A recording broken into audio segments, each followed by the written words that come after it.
All right, 2010 stabilizer bar removal. Um, it's quite a simple task. You just have to have the right tools and the knowledge. It's not like the old ball joints of the day where you used a pickle fork. What you'll have on here is a nut. This is the old one that was just basically gone. The nut on it from the original factory is a 17 millimeter nut. And once you get the hubcap off, the nuts off, the tire off, and of course you need a jack, and I would recommend a jack stand for safety, to be very cautious when you work on these cars, because they may not look like they weigh a lot, but they do if they fall on you. So I would recommend a jack, and then the safety stand jack to put underneath there, and make sure you appropriately put it underneath the car for lifting. But in there, as you can see, the new stabilizer bar is in there, right there, that bright shiny silver one there. That comes from AC Delco. I got it on Amazon for 20 bucks, 20 bucks each. That's a lot better. I mean, I've seen prices from $41 to 80 bucks if you want to get a Moog. But, you know, these cars, I don't know if they're really worth the Moog part, but they are great cars. I love this little car. We've got 150,000 miles, so it's a decent little vehicle. But I'm just trying to give you an insight on what's going on here. Once you get the tire off and you have it lifted up and you have it on the jack stand, then you want to make sure that once you let the jack itself that you're bringing the car up with right here at the lifting point under there, you'll see it's a lip. It goes up and then down and then up again. You'll see it right underneath there. It's right. Oh, it's kind of hard to see here. Let's see if we can see it. It's pretty dark under there, but it's right here. It's right where my finger is, right there. You can see it's up and then and down and up. And yeah, you can see that little lip there on both ends. And that's where you lift that. That's your lifting point for when you change a tire or whatever. When you need to lift like I'm doing right now, and which I did to do this.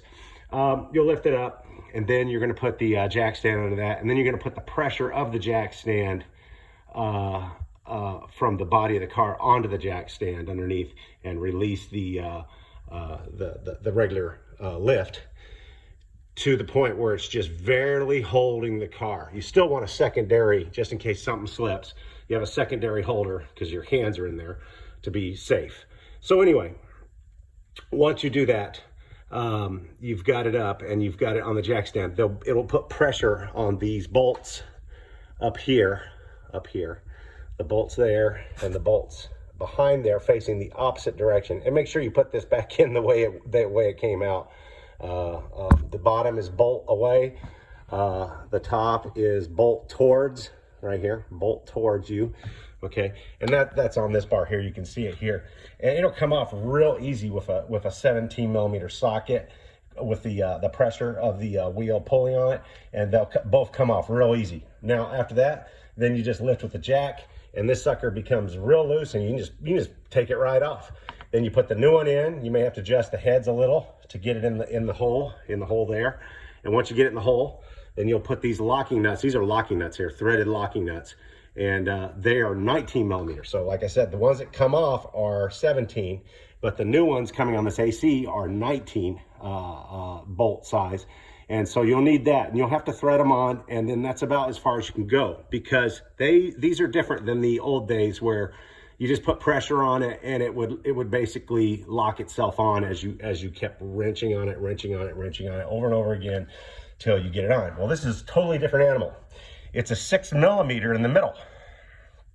Okay, and what you'll do, you have to set your wrench for removal, not righty-tighty, but lefty-loosey. And as you're holding that wrench in the center, you're going to use an open-end wrench, which will go over onto the nut.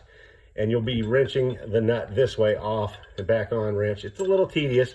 You wrench it back on, and you're using this as the holding point to hold your ball joint in place so you can wrench it till it's tight. Cinch it on there. Cinch the bottom, as you see here. Cinch the bottom, as we can see here. Cinch the bottom. Then once again, you're still at a loose free play point, and make sure they're completely tight. And then you're going to lift up with the jack stand. That will put the pressure back in here, and then you can remove your jack stand underneath there, and then the other pneumatic jack stand, you'll lift it up high enough to put your tire back on, put your nuts back on, torque them to specs. I think it's 76 pounds on the Priuses. On this one it is, and then put your hubcap back on. Everything's good to go, and then you'll relieve the pressure on the jack stand, and you'll be good to go and ready to do the other side. So you got to do both sides. Don't just buy one, buy two. And I tell you what, it really improves the ride of the car. The car rides a lot better. I mean, of course, it's got 150,000 miles on it, but I mean, with this problem right here, with this one here just about to come out of the socket, boy, what a mess. But like I said, you can take it off with a 17, 19 to put it back on the nut, and you'll need the 6mm Allen tool in the center to keep it stationary as you drive the nut on. It's a pretty simple procedure. I also am going to attach a video of a guy that also does it, mechanic. He uses a 17 inside here. I still don't understand that in the video. It doesn't make sense to me, but it does show basically what I've just told you here. I'm just going to add it on there because that's the video. I wanted to figure it out because I thought, you know, I better watch a video on this because, you know, I don't know if this is going to be different or the same as a regular ball joint, and it was definitely not. It taught me about this Allen tool in the center. I have not seen this before. It's just something new to me, and because I work on old school cars and not the new ones, and that's a great idea. I thought whoever invented this was a pretty smart engineer. But anyway, don't forget to watch the attached video, and once again, good luck and God bless.